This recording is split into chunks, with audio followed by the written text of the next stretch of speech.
Can I actually lose weight by sleeping more?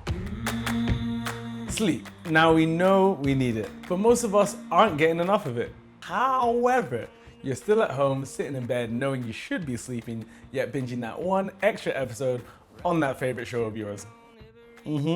Or maybe you go to bed at 10, but then you get off social media at midnight. Okay, but here's the thing. Just 1 hour extra a day could work miracles, literally by affecting the way your genes work. I know.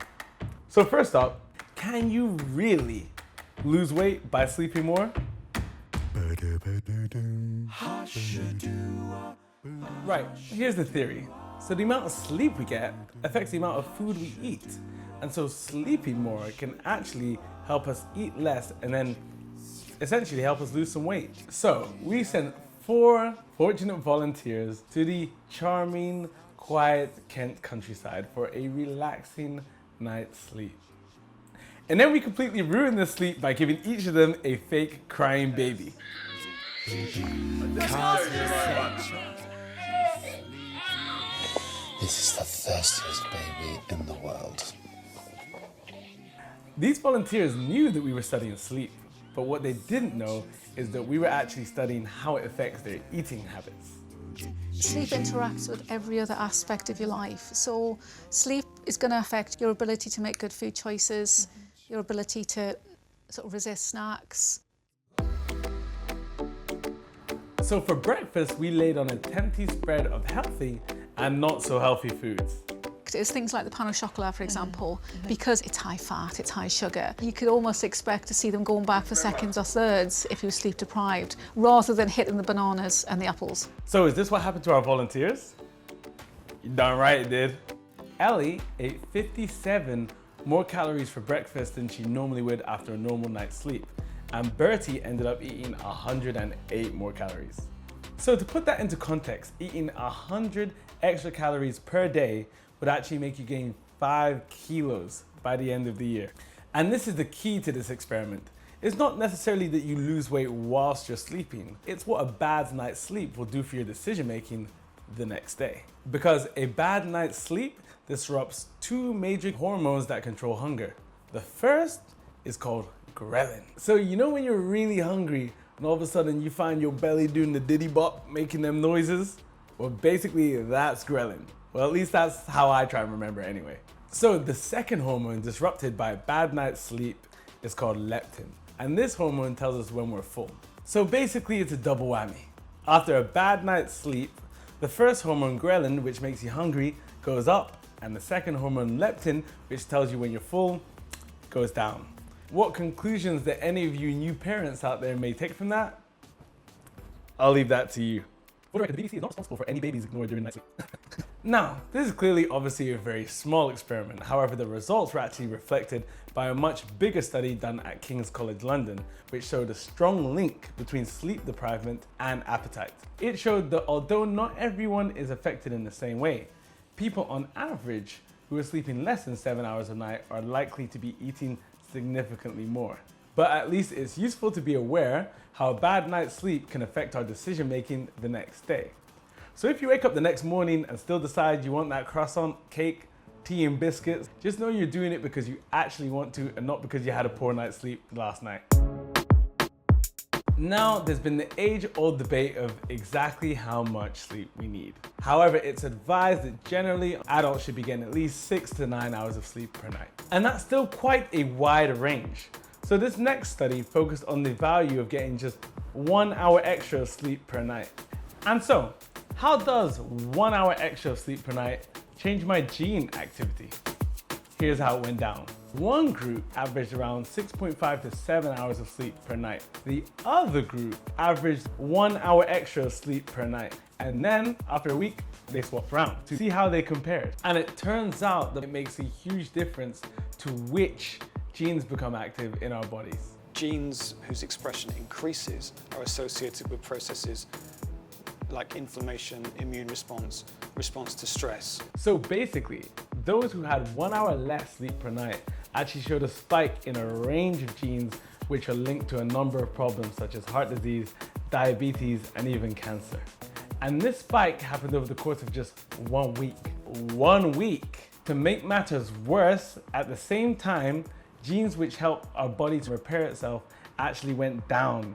So it appears to suggest that 1 hour less of sleep per night can lead to a spike in the bad genes and a drop in the good genes. However, there's some good news because it turns out when the study's participants slept for just 1 hour extra, it was able to reverse all these problems.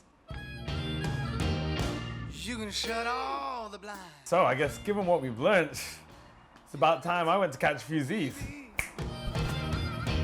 But you can't turn off my mind. Okay, so it's one thing knowing that we need to get more sleep, but the better question is, how can I actually get to sleep? So here are 5 scientifically backed methods to get you to sleep, and we're gonna do it in 60 seconds. 1, turn the screen off a good amount of time before going to bed. I know it's difficult advice to follow, but the science is pretty clear on this one. The blue light from the screens actually disrupts the chemicals in our brain that send us to sleep. 2, walk around. Now, this may sound counterintuitive. However, if you're struggling to sleep for an extended period of time, it's best to get up and walk around a bit before trying to get to sleep again. Experts say this is to avoid associating your bed with being awake. 3, black out your blinds. Now, I know this seems a bit obvious, but I need a few quick ones to get this done in 60 seconds. 4, no caffeine from the afternoon onwards. I mean, that's pretty obvious, but still got to do this in 60 seconds. And finally 5, avoid alcohol. Now, I know sometimes this actually helps you get to sleep, but overall, it actually disrupts your sleep. So make sure you're avoiding it. Oh snap, so we actually managed to do that in 60 seconds. Who knew? So those are the more scientific methods and nothing works for everybody. So the important thing is finding out exactly what works for you. For me, personally, I normally listen to podcasts because there's nothing like someone talking on and on and on to put you to sleep. And for you, if you have any ideas, pop them in the comments below. A healthy way to get high, high, high, high, high. I knew I was never gonna reach that note. I wanted it, but it wasn't gonna come. Pure bliss. A sense of euphoria. A chemically induced high. What am I talking about? No, not illegal drugs, you mess. I'm an actual doctor. But I am talking about getting high without the harmful downsides of taking illegal drugs. Because the ways I've mentioned to you have been used to describe runner's high.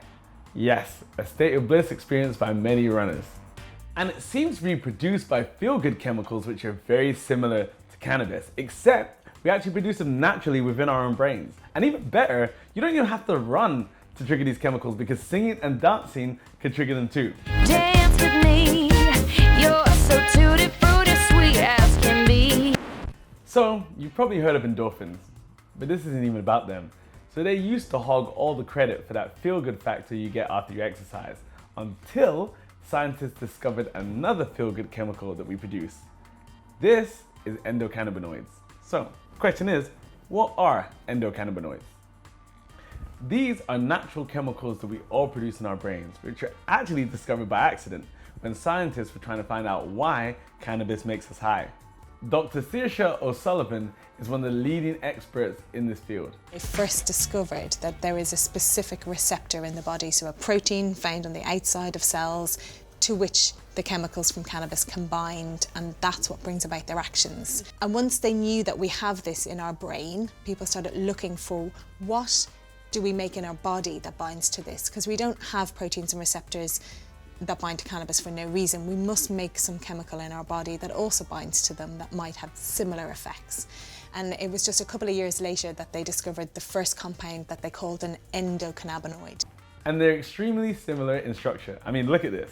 The image on the right is a cannabinoid from cannabis, and on the left is an endocannabinoid that we produce in our bodies. There are a lot of things that we know about endocannabinoids. They improve mood, they reduce anxiety, they help with stress. There are loads of reasons why increasing these chemicals in your brain will have long-term benefits. So what we know is that endocannabinoids we produce in our body are good for us. But what scientists are just beginning to explore is how we can trigger them in our bodies. So is this what's happening in runner's high? Well, Dr. Saoirse O'Sullivan helped us put this to the test. She sent 3 runners on a relatively easy run and tested their blood before and afterwards to see if there had been an increase in endocannabinoids. And what we found was when you came back for the run, you had 30% more endocannabinoids in your blood than you did. So exercise seems to stimulate across all of you a big increase in endocannabinoids in your blood. That just proves what I thought, to be honest with you. Yeah. More of a runner's bliss rather than a runner's high, maybe. And this tallies with other studies suggesting that we can produce these endocannabinoids just by running. However, not everyone reports a runner's high, which means a lot more research needs to be done to explore this link. But in terms of endocannabinoids, is runner's high anything like a cannabis high? So I think probably the big difference is the amount of these chemicals. So you've got a 30% increase, it caused a mood altering effect in you, made you feel better. But if you were to smoke a cannabis cigarette or a joint, you would have a much, much bigger increase. And that can have a lot of negative impacts on some people as well. And that's the thing, taking too many cannabinoids can overwhelm our system. But when we can produce endocannabinoids naturally from something, say, like running, that means we can keep them well within the safe limits. Now, I know you're thinking, yeah, Dr. Emeka, I don't like running. No amount of running is gonna make me feel good. Listen, I hear you, I get it. But here's the thing. Now we're gonna find out, can we produce runner's high without actually running? And it's back to pioneering physiologist Dr. Saoirse O'Sullivan to take this a little bit further. She wondered, well, what else gives people this natural euphoria? And can this be linked to endocannabinoids too? So she tested two things, singing and dancing. And for this, she used the help of the Derbyshire Rock Choir to test out this theory.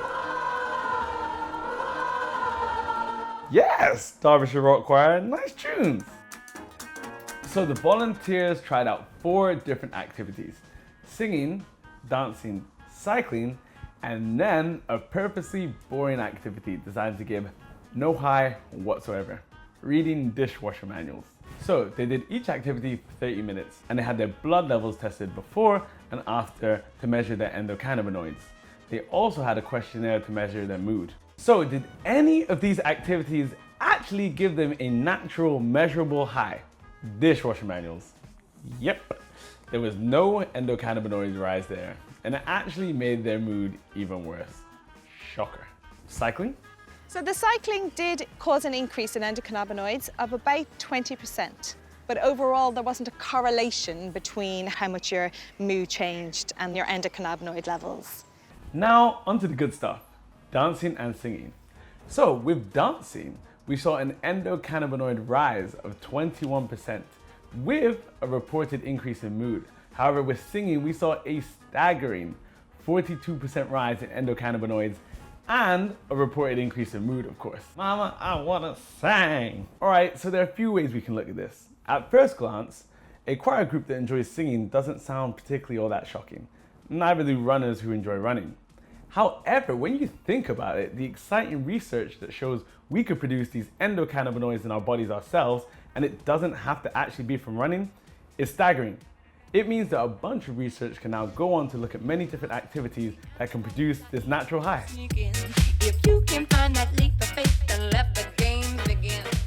And the best thing for me at least is that while singing has shown that you can boost your endocannabinoids, it didn't actually mention that you have to be good at singing to actually get this natural high.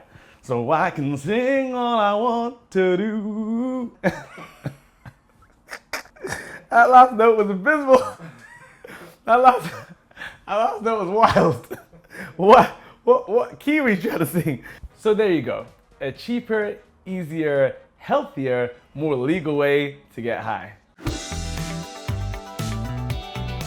Which foods are gonna boost my mood?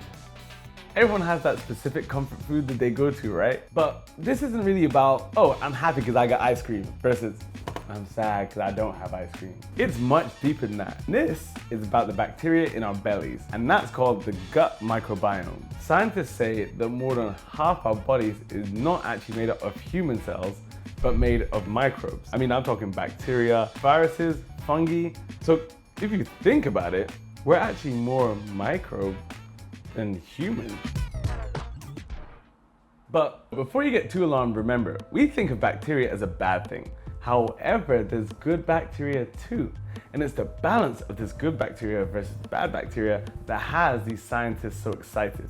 Now, we're only at the very, very beginning of understanding the role bacteria plays in our bodies, but it's already transforming the way we think about diseases like Parkinson's, allergies, and even mental health. And this takes us to Ireland, where scientists are at the forefront of exploring the connection between our mental health and the food that we put in our guts. Here in the intestines, we have these trillions of microbes. And what we're trying to do is try to understand how our diet is affecting the composition of these microbes to influence what's going on in the brain. The large intestine is like a big fermenter producing hundreds or perhaps thousands of molecules, many of which get into the bloodstream and are capable of communicating with the brain. Research shows that healthy gut bacteria can actually produce neurotransmitters. And these are the small chemicals that send messages in our brain and our nervous system. We use the term psychobiotic to describe bacteria which have a positive mental health benefit. So, this raised an intriguing question. Can a diet which increases healthy gut bacteria actually improve our mental health? Can what I put in my gut actually make me happier? So, to test this out, we recruited 8 healthy volunteers with the help of nutritional expert Dr. Kirsten Berding-Harold. Thank you for coming in today. Steve and Sean both suffer from stress and anxiety and also eat unhealthily. At the moment, I do eat a lot of takeaway, very fast food. A lot of sugary foods. Like for my breakfast this morning, I'd had Nutella and toast. The volunteers are split into 2 groups. Steve is in the control group and will continue a regular diet, whereas Sean is in the experimental group and will be put on a psychobiotic diet. And this is the diet with the gut bacteria linked to good mental health. This diet consists of 2 main types of foods, prebiotics and probiotics. And this comes from stuff which is foods rich in fiber and fermented foods. Am I allowed to eat, a takeaway of one night a week or something like that? So we want you to stay away from the fast food. Okay. We want you to eat healthy, homemade food. Takeaway kills your bacteria, so you should stay away from those during the month. Okay. They follow these diets for 4 weeks, but not before Steve and Sean give stool samples so we can measure their gut bacteria. And then they're given a mood questionnaire so we can assess their well-being. Then, for the next 4 weeks, half our group will eat normally and half of them will switch to a psychobiotic diet. Like I would have never eaten whole wheat pasta before. I've never eaten any seeds before, never mind putting them into a dish, so it's definitely a change for me, but it's a good change. And then it's time to hear the results. First, the bacteria in their gut. We took a poo sample to look at what was going on in the microbiome, and we found that there was a remarkable change, even in such a short period of time, in the composition of the microbiome. We don't see that in the control diet, unfortunately. Within 4 weeks of a psychobiotic diet, it's already led to a better mix of healthy bacteria in our volunteers' gut. More good bacteria, less bad. So, question is, how has this affected their mental health? What we find very clearly that those on the psychobiotic diet have much less stress compared to those on the control diet. Excitingly, the mood questionnaires showed that our volunteers on the psychobiotic diet felt significantly less stressed. And as a further measure of their mental state, we're actually having their response to stress tested, and their response fell by about 31% on average. Although this was a very small study, the results are consistent with others, and this demonstrates a clear link between the specific foods we eat and our mental health. However, that doesn't mean this is an easy diet to follow. Okay. Ooh. So, let's look deeper into what is a psychobiotic diet and which foods will boost my mood. Prebiotic foods are foods that are rich in fiber and known to help feed healthy gut bacteria. So we're talking about whole grains, onions, leeks, and berries. Probiotics are foods full of healthy bacteria. So we're talking about fermented foods such as kefir, sauerkraut, kombucha, kimchi, as well as probiotic yogurts. Unfortunately, we have 3 of them here. We got some kefir, some kimchi, and some kombucha. And I haven't actually tried these, so here's to hoping these are as good on my taste buds as they are to my gut health. Whoa, ha! Well, here's hoping.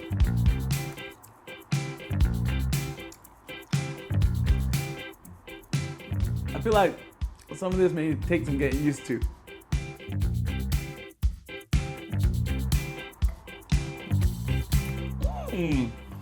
Delicious. That hits the spot. My gut feels better already. Oh my god. Nah, you have to try this. You have to try this. Yeah. Honestly, I can just about deal with the kimchi. The 2 drinks are terrible. The key thing to remember here is that our understanding of the gut microbiome and its links to mental health, like many things, is still in its infancy. So make sure you're looking out for new research coming soon. And guys, this doesn't mean you can never ever again have your favorite fast food or cheat meal, but just remember, looking after your gut bacteria is good for not only your body, but your mind as well. Does it matter what time I eat? Don't eat carbs, don't eat protein. Okay, actually, no, some protein, but then don't eat fats. Unless they're the type of fats that are good for you. It's like, what? Nah. I've had enough. I need a break from all this confusing and contradictory advice about what to eat. What I want to know is, even if I don't change what I eat, but then I change when I eat, can I improve my health that way? So can just changing my meal times actually make me healthier? Now, this experiment looked at the effect of eating breakfast an hour and a half later than you normally would in the morning, and then eating dinner an hour and a half earlier than you normally would in the evening, meaning that overnight you had an extra 3 more hours of fasting. Previous studies on mice and rats showed that by actually bringing their meal times closer together, it actually helped them lose weight and have lower levels of cholesterol and blood sugars. So, we know it works on mice and rats, but will it work on guinea pigs? These 16 guinea pigs were the very first human volunteers to undergo this test in a pioneering 10-week study. They graciously allowed the different types of fats in their bodies, their cholesterol levels, and their blood sugar levels to be measured throughout this experiment. So the blues got to eat their meals as normal, which meant early breakfast eating and eating as late as they liked, including late night snacks. But the reds had their meal times restricted, which meant no late night nibbles for them. So Dr. John Johnson, pretty solid name if I may say so, ran the study.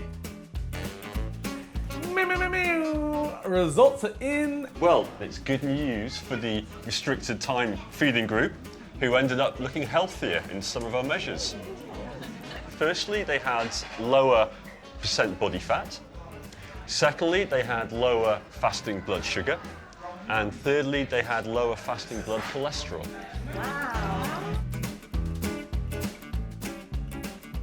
And that is unanimous, people.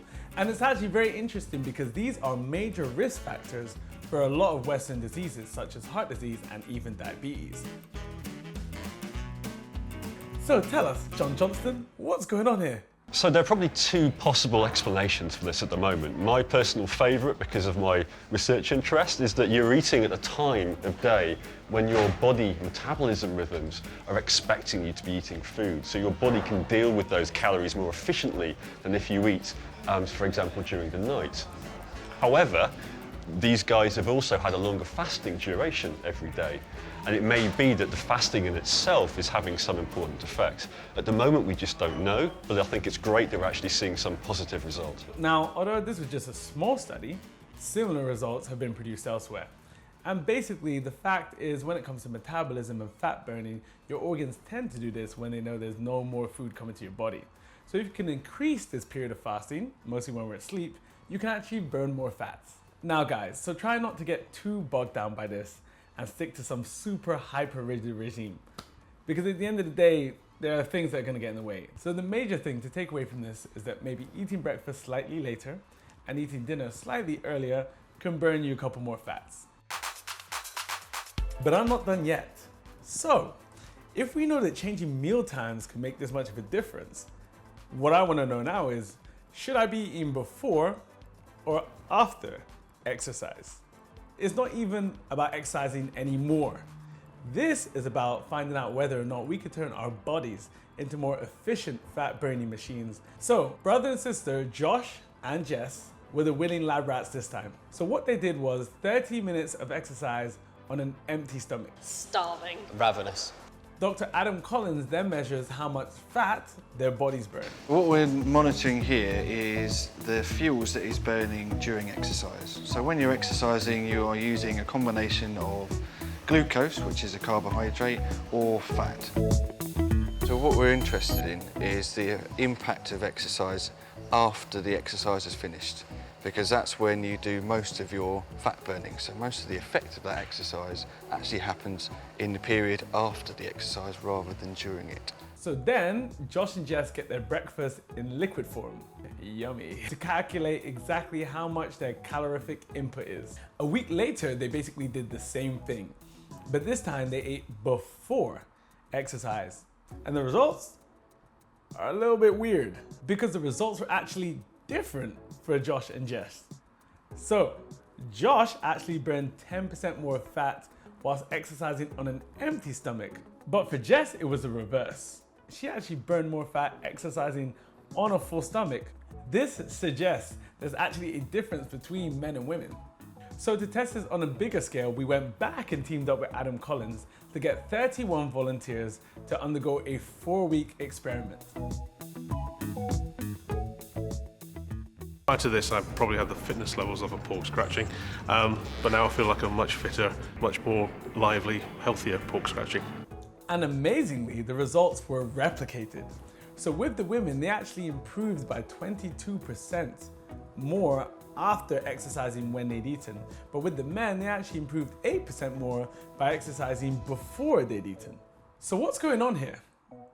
Well, it's new findings, so it's still being worked out, but it's believed that it's down to how the different sexes handle the foods we use as fuel, such as carbohydrates and fats. Both men and women will store carbohydrate in muscle, and men have more muscle than women, so they have got a greater capacity to store and utilise carbohydrate. So they're really designed to burn carbohydrate preferentially compared to women. So basically, men are generally built to burn carbs. So if we eat before we exercise, we're more likely to burn the carbs than burn the fat. So it's beneficial for us to exercise on an empty stomach, meaning you're going to be burning more fats. However, for the women, in general, they have more fat than men. So exercising after they've eaten is more beneficial for them for burning fats. So it could really make a big difference when you eat. Equally, it's important to keep a healthy perspective about this. Yes, these are intriguing, very interesting findings, and they can be used as a general rule of thumb. However, when the time is right for a late night snack or late night pizza, you'll know. It's not how much you exercise, it's how smart you exercise. 2 experiments, 1 goal. Getting fit, but without all this effort. First up, exercise snacking. And then, how can I do 10 marathons without moving? I'm Dr. Emeka, and this is the Slacker's Guide to Exercise. So first up, what is exercise snacking? Well, it's not this, but it could be an easier way to get fit without actually doing more exercise. Okay, let's just get something out there before we start. None of the advice in this film will be not to exercise. Come on guys, I'm an actual doctor, what do you expect? Exercise is good for us, and you know that. However, the stats and data on how many of us regularly exercise, not so good. According to one survey, British people spend almost twice as long on the toilet as we do exercising each week. Hey, and if you're sitting somewhere abroad laughing at the Brits, pipe down. Lack of exercise is actually a worldwide problem, and there are many good reasons for that, but possibly top of the list is time. The official World Health Organization guidelines suggest that we should be getting at least about 150 minutes of moderate exercise every week, or 5 30-minute sessions. But we're busy people. Well, this small-scale experiment wanted to test that instead of doing a 30-minute block of exercise, can we get the same health benefits if we did 5-minute chunks of exercise once an hour over the whole day? This is what's known as exercise snacking. Volunteers were given one of 3 activities to do. Walk the walk. Don't you know? 1 was sitting doing no exercise for about 6 hours. 2 was a 30-minute brisk walk. And 3 to do a 5-minute walk every hour for 6 hours. This is known as exercise snacking. Throughout the experiment, they had their blood glucose and blood fats monitored and measured to see which exercise pattern lowered them the most. Sugars and fats are very important to the human body. We use them as fuel, but it's really important that we maintain them at healthy levels. If our blood sugar starts to rise too much, we're at risk of developing diabetes. Similarly, if our blood fats become too high, we're at risk of increasing heart disease risk. When the levels of fats and sugars in our blood is high, it's bad for our health. And exercise is so important because it actually uses up these fats and sugars. And the results? Well, compared to doing no exercise, a brisk 30-minute walk lowered these levels by about 40%. No surprise there. That's why the NHS recommends it. However, what was surprising was these levels fell by about 40% when the 30-minute exercise was actually broken into 5-minute chunks and spread throughout the day. We found very similar results with the exercise snacks. So again, it was around 40% reduction in blood sugar and blood fats. Now, this experiment was only conducted with a small number of people. However, other research in this area showed similar results, which means that actually 30 minutes of exercise snacking broken down into 5-minute chunks may be just as beneficial as 1 block of exercise, which means it can fit easier around your day, so you can make it work for you. The reason we actually designed this study was to try and introduce the opportunity of choice. So if you're the kind of person that maybe hasn't got 30 minutes in a day, but does have 5-minute periods during a day, you can still exercise and get the benefits. Hey, quick time out. How do I know if I'm walking fast enough to actually count as exercise? So, rule of thumb is you want to be out of breath enough to still be able to hold a conversation, kind of like I am now, but you're not able to sing. La la la la. Looks like I need to work a little bit harder, huh?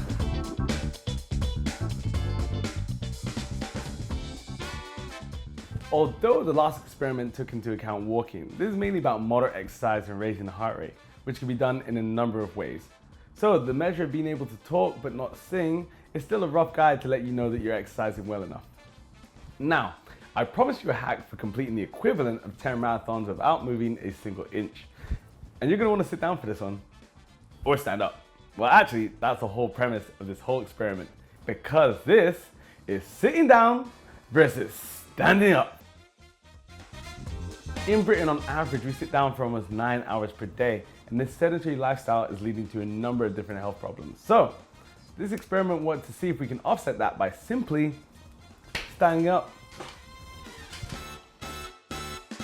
So, the test itself is quite simple. An office full of people ditched their chairs and stood up for at least 3 hours a day for a whole week.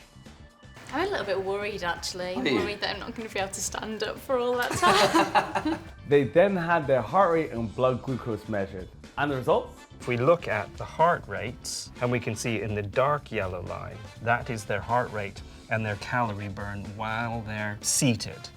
Just the small act of standing up every day actually raised the heart rates a tiny amount.